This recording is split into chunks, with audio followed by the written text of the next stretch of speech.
Welcome. If you want to change keyboard theme in your Vernee Mix 2, at the first you have to go for the settings. Next, let's scroll down and find languages and input.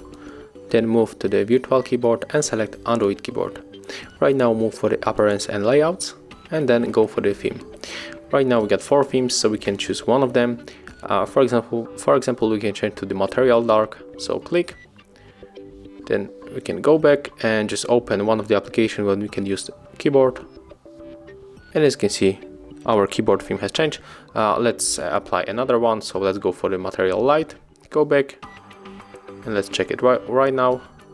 And as you can see, it also changed. So that's how it looks. Thank you guys for watching. Leave thumbs ups, comments, and subscribe to our channel.